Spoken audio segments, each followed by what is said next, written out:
what is the purpose of a fire stop? Okay, so a fire stop, I think everybody has a pretty good understanding, is we want to stop the migration of fire. We want to try to centralize the fire so that sprinklers can put them out, or they can be extinguished by the fire department should they show up, or it will contain it for a period of time. It won't necessarily let it burn out, but it might control it enough that the fire department can get there and put it out. So that's the intent. Fire stops prevent unprotected horizontal and vertical penetrations in a fire resistance rated wall or floor assembly from creating a route by which the fire and smoke, or fire and or smoke, can spread that would otherwise have been fire resisting construction. Example, where a conduit or cable passes through a firewall. So that may be a case where you have to provide a fire stopping for whatever the rating of that wall meant. The same thing goes for a penetration through a floor. Penetration through a floor, you have to protect between one floor and the floor above it. You have to protect to make sure that fire can't go through there. Fire stopping. So when you make that hole vertical or horizontal, fire stopping is required to help prevent the spread of fire through the different compartments of a building. Without having fire stops correctly installed, smoke and flames can quickly travel through a building, damage the property, and risking the lives of its occupants. That is the thing. There's my dog again. Not necessarily all the time, but one of the things that we are more concerned about apartment buildings than we are, everything we are concerned about, but with the most concern that we have are where people sleep.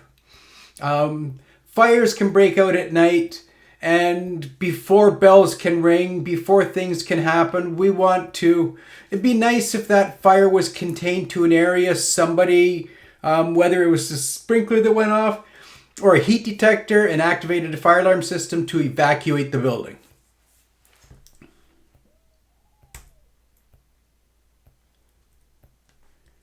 And that says exactly the same thing. So we are going to move on. So we want to eliminate this. We would like to be able to, if there is a fire in one compartment, we'd like to keep it in that one compartment. If it's on the bottom floor, we want to keep it from going to the top floors, the upper floors. Okay, so firewalls and fire stopping. So this is this is a blueprint. This is quite often something that we'll see. This is something that if you're in construction, this is something that you've seen.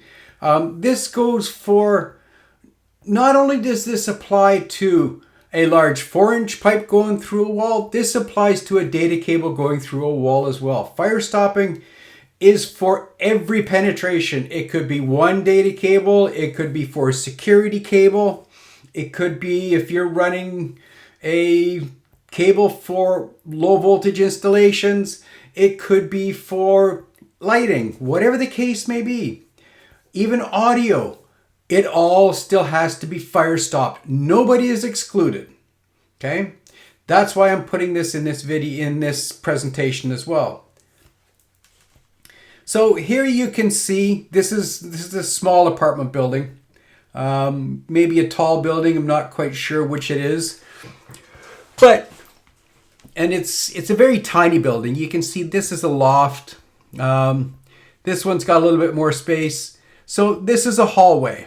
And here is stairs going down. And this looks like an entry. And this is a firewall here. This is a firewall here. This is a firewall here.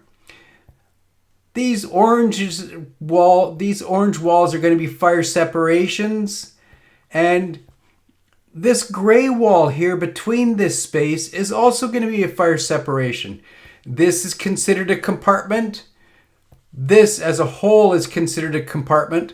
But if the fire is contained to this one space, that's the best thing that we can do. We don't want it to go into the next space. We don't want it to come into the hallway. We want to try to compartment. We want to confine it to that compartment. So, what is fire compartmentation? Well, let's talk about that. That's a mouthful. Fire compartmentation is the practice of dividing a room, spaces, or stories of a building into fire-resistant compartments to delay the spread of fire from one part of a building to another or to an adjoining building. For most cases, and two buildings can be side by side with a firewall in between them. And there's numbers of buildings that are built that look like one building, but they're actually more than one building. So in that case, they don't want it to go from one building to the next. So this is just a couple of examples here. And a fire compartment itself, you've got vertical and horizontal compartmentation. So a vertical compartmentation, you don't want it going towards this way here. You're trying to keep it in this space. Now, as you can see, this is actually seems to be moving its way up. Ideally, you would like to stop it from going up as well. So here you've got a fire separation. This is considered one compartment here maybe. But you can see in the horizontal, they have a fire here. It can move all throughout this space, but they do not want it to go there and they do not want it to go lower. So if fire separations are put in properly, you can have raceways, you can have cables, you can have whatever the electrical industry requires. If you have the correct fire separation and you match your fire separation, whatever you're fire stopping to that, what that fire separation is, whether it's a 2 hour, 3 hour, 1 hour, it is just as effective as what you have in place there. Even though it has a hole through it, you've got some red goop through there. Now, keep in mind, red goop is just not red goop. You can't just use any red goop. And we'll get into that in another little presentation here shortly. And again, here here's a fire separation. So this is looks like they're calling this a fire compartment here. And this is a fire compartment here. And it looks like this is a fire compartment here. You've seen this in apartment buildings. You'll see a doorway and they're usually held open with magnets. And they're not supposed to be held open with floor stops. That's not allowed. So when the fire alarm rings, these magnets release, this door closes, which now conceals this fire compartment. That's the reason why they're on magnets, not supposed to be held in with any other mechanical way to keep that door open. They are to be held open with a magnet that is held through an electrical circuit through the fire alarm system.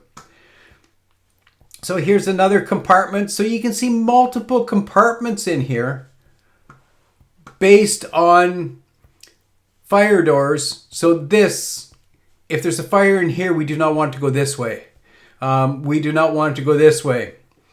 So what we've got is we've got a fire resistant wall and we've got a fire resistant ceiling to keep it from going up. So the fire resistant walls and the fire resistant ceilings and floors. That's how we keep the fire from moving across horizontally or up and down vertically. It's quite simple, but life would be great if we just had a box. We had an opening like this and everything was done. We had no electricity, we had no plumbing, we had no ventilation, we had nothing. So we don't live in just a box. We have plugs, we have pipes going through walls. We have light fixtures in fire separations and ceilings. We have pot lights. We have switches in fire-rated walls. We can have a panel board in a fire-rated wall. When we do stuff like that, we have to treat that assembly as such, and there's ways to work with it. There's ways to make sure you maintain the integrity of the fire separation. Whether it is a vertical or it's a horizontal, whatever penetration you do, whether it is a raceway going from the 10th floor down to the first floor, there is a method to follow and there is a means to do it properly so that you don't walk away putting in that 3/4 inch raceway for whatever the case may be, and you penetrate every floor. There is a method to actually conceal that so that there is no way the smoke or fire can penetrate that less than the listing of the wall or ceiling. So here's just an easy thing to look at, like I was saying earlier. So here we've got suite C, suite A, and suite B. So we have this here is a horizontal separation. This here is a vertical separation. So we don't want the fire to go from one side to the next. We don't want the fire to go from suite A to suite C.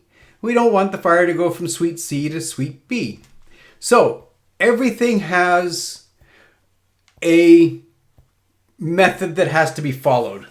We're not going to worry about the mechanical duct. I borrowed this slide from a building inspector that so kindly gave it to me. So here we've got a fire separation in the form of, this is a beam. Here we've got a couple of plates. If you run something through this, you need to fire stop what is running through these two plates. Here we've got a box. Through this box, we have broken this side of the fire separation, so we have to ensure that this box maintains the integrity of this fire separation because we've opened one side of it. Here we have a light fixture, could be a pot light. Same thing again. We have to make sure that if we put something in here, we have to maintain the integrity of that fire separation. And to do so, that this box could have a putty pack around it. Now, we have to be careful when we say putty packs, because putty packs around fixtures, there's a putty pack that is fire stopping, and there is a putty pack that is for sound. So there's two types. You have to make sure that if you're putting it in for fire rating, it is a putty pack for fire stopping and has a listed fire rating around the box.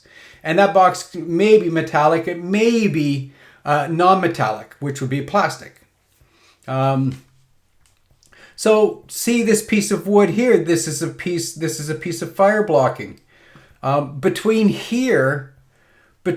this, through this beam, because we've got one space to another, this is a fire stop.